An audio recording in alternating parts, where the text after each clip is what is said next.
CM sir and deputy CM Pawan Kalyan garu sir, పాడేరులో ఏదైతే medical college ఉందో ఆ కాలేజీ మధ్యలోనే కన్స్ట్రక్షన్ అనేది ఆగిపోయింది సార్.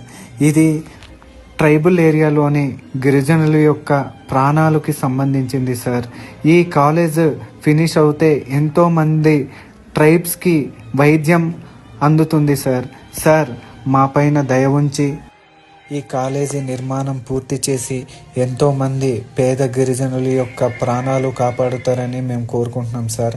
సార్, వైద్యం అందక ఎంతోమంది దారిలోనే ప్రాణాలను కోల్పోతున్నారు సార్. ఇలాంటి ప్రాణాలను కాపాడి మీరు దేవుడిలా నిలవాలని మేము కోరుకుంటున్నాం సార్. దయచేసి ఫ్రెండ్స్, ఈ వీడియో పొలిటిక్స్ చేయకండి. ఎందుకంటే మనం ఒక హ్యూమన్ బీయింగ్గా మాత్రమే ఈ వీడియోని క్రియేట్ చేయడం జరిగింది. ప్రతి ఒక్కరు ఈ వీడియోని సీఎం గారికి